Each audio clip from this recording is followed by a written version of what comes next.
मानव विकास का सबसे प्रमुख सूचकांक कौन सा है? ए. सकल घरेलू उत्पाद जीडीपी, बी. मानव विकास सूचकांक एचडीआई, सी. प्रति व्यक्ति आय, डी. औद्योगिक विकास। उत्तर बी. मानव विकास सूचकांक एचडीआई। मानव विकास सूचकांक में कौन से 3 मुख्य घटक होते हैं? ए. स्वास्थ्य, शिक्षा, जीवन स्तर, बी. स्वास्थ्य, कृषि, उद्योग, सी. शिक्षा, सुरक्षा, आय, डी. स्वास्थ्य, संस्कृति, कृषि। उत्तर ए. स्वास्थ्य, शिक्षा, जीवन स्तर। मानव विकास की अवधारणा किसके द्वारा प्रस्तुत की गई थी? A. Amartya Sen, B. Mahbub ul Haq, C. Paul Krugman, D. Adam Smith. उत्तर बी. महबूब उल हक। मानव विकास सूचकांक में निम्नलिखित में से कौन सा देश सर्वोच्च स्थान पर है? A. Norway, B. Bharat, C. चीन, डी. ब्राजील। उत्तर ए. नॉर्वे।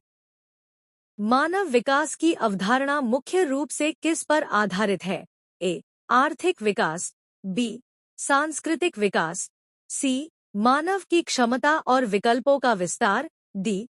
तकनीकी विकास।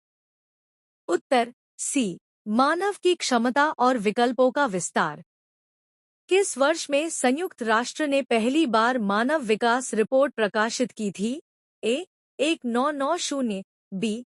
1995, सी. 1985, डी. 2000। उत्तर ए. 1990। मानव विकास सूचकांक में निम्नलिखित में से किस क्षेत्र को प्राथमिकता दी गई है? ए. सैन्य शक्ति, बी. औद्योगिक उत्पादन, सी. मानव अधिकार और अवसर, डी. राजनीतिक स्थिरता। उत्तर सी. मानव अधिकार और अवसर। मानव विकास रिपोर्ट किस संगठन द्वारा जारी की जाती है? ए. विश्व बैंक, बी.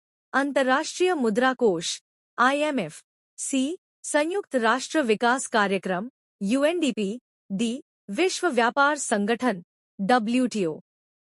उत्तर सी. संयुक्त राष्ट्र विकास कार्यक्रम, UNDP।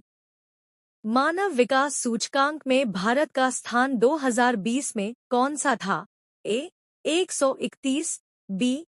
129, सी. 135, डी. 140। उत्तर ए. 131। मानव विकास सूचकांक के संदर्भ में निम्नलिखित में से कौन सा सही नहीं है? ए. शिक्षा का स्तर, बी. स्वास्थ्य सेवाएं, सी. प्रति व्यक्ति आय, डी. सैन्य क्षमता। उत्तर डी. सैन्य क्षमता। मानव विकास रिपोर्ट 2020 में निम्नलिखित में से किस आयाम पर विशेष ध्यान दिया गया? ए. जलवायु परिवर्तन, बी. राजनीतिक स्थिरता, सी. कृषि विकास, डी. वैश्विक व्यापार। उत्तर ए. जलवायु परिवर्तन। मानव विकास सूचकांक की गणना में जीवन प्रत्याशा का क्या महत्व है? ए. व्यक्तियों की औसत आयु को मापता है, बी. आर्थिक विकास को मापता है, सी. स्वास्थ्य सेवाओं की गुणवत्ता को मापता है, डी. शैक्षिक विकास को मापता है। उत्तर ए. व्यक्तियों की औसत आयु को मापता है। मानव विकास सूचकांक की श्रेणियों में निम्नलिखित में से कौन सा सबसे निम्न श्रेणी है? ए. उच्च मानव विकास, बी. मध्यम मानव विकास, सी. निम्न मानव विकास, डी. बहुत उच्च मानव विकास। उत्तर सी. निम्न मानव विकास। कौन सा देश मानव विकास सूचकांक में निम्न श्रेणी में आता है? A. Norway, B. Switzerland, C. Niger, D. Australia. उत्तर सी. नाइजर। मानव विकास सूचकांक में शिक्षा स्तर को किससे मापा जाता है? ए. साक्षरता दर और शिक्षा का औसत वर्ष, बी. विश्वविद्यालय में प्रवेश दर, सी. उच्च शिक्षा के अवसर, डी. केवल प्रारंभिक शिक्षा दर। उत्तर ए. साक्षरता दर और शिक्षा का औसत वर्ष। मानव विकास रिपोर्ट का मुख्य उद्देश्य क्या है? ए. आर्थिक विकास को मापना, बी. मानव अधिकारों की सुरक्षा। सी, जीवन के विभिन्न आयामों का मूल्यांकन करना। डी, सैन्य शक्ति का आकलन करना।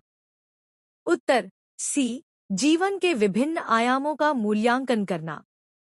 मानव विकास सूचकांक में निम्नलिखित में से कौन सा सूचक शामिल नहीं है? ए, प्रति व्यक्ति आय। बी, जीवन प्रत्याशा। सी, साक्षरता दर। डी, रोजगार की दर। उत्तर डी, रोजगार की दर।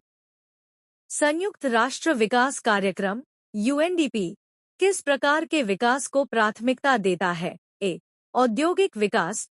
बी, आर्थिक विकास। सी, सतत और मानव केंद्रित विकास। डी, सैन्य विकास। उत्तर सी, सतत और मानव केंद्रित विकास। मानव विकास सूचकांक में स्वास्थ्य सेवाओं का मूल्यांकन किससे किया जाता है? ए, डॉक्टरों की संख्या। बी, अस्पतालों की संख्या। सी, जीवन प्रत्याशा। डी, प्रति व्यक्ति स्वास्थ्य व्यय। उत्तर सी, जीवन प्रत्याशा। मानव विकास रिपोर्ट में मानव विकास की अवधारणा किस पर आधारित है? ए, आय बढ़ाना। बी, राजनीतिक स्थिरता। सी, लोगों की क्षमता और अवसरों का विस्तार। डी, तकनीकी प्रगति। उत्तर सी, लोगों की क्षमता और अवसरों का विस्तार। कौन सा सूचकांक मानव विकास सूचकांक का एक पूरक सूचकांक है जो लैंगिक असमानताओं को मापता है? ए, लैंगिक असमानता सूचकांक। जीआईआई। बी, सामाजिक प्रगति सूचकांक। सी, आर्थिक स्वतंत्रता सूचकांक। डी, वैश्विक भुखमरी सूचकांक। उत्तर ए, लैंगिक असमानता सूचकांक। जीआईआई। मानव विकास सूचकांक का उद्देश्य क्या है? ए, देशों के बीच आर्थिक विकास की तुलना करना। बी, देशों के स्वास्थ्य, शिक्षा और जीवन स्तर का आकलन करना। सी, सैन्य शक्ति का माप करना। डी, केवल शिक्षा स्तर का मूल्यांकन करना। उत्तर बी, देशों के स्वास्थ्य, शिक्षा और जीवन स्तर का आकलन करना। मानव विकास सूचकांक के अनुसार जीवन स्तर को किससे मापा जाता है? ए, स्वास्थ्य सेवाओं की गुणवत्ता से। बी, प्रति व्यक्ति आय से। सी, शिक्षा के औसत वर्षों से। डी, जन्म दर से। उत्तर बी, प्रति व्यक्ति आय से। मानव विकास सूचकांक के तहत स्वास्थ्य का प्रमुख मापदंड क्या है? ए, साक्षरता दर। बी, जीवन प्रत्याशा। सी, प्रति व्यक्ति आय। डी, रोजगार दर। उत्तर बी, जीवन प्रत्याशा। मानव विकास की अवधारणा मुख्य रूप से किस पर केंद्रित होती है? ए, आर्थिक वृद्धि। बी, व्यक्तिगत विकास और अवसरों का विस्तार। सी, सामाजिक स्थिरता। डी, राजनीतिक अधिकार। उत्तर बी, व्यक्तिगत विकास और अवसरों का विस्तार।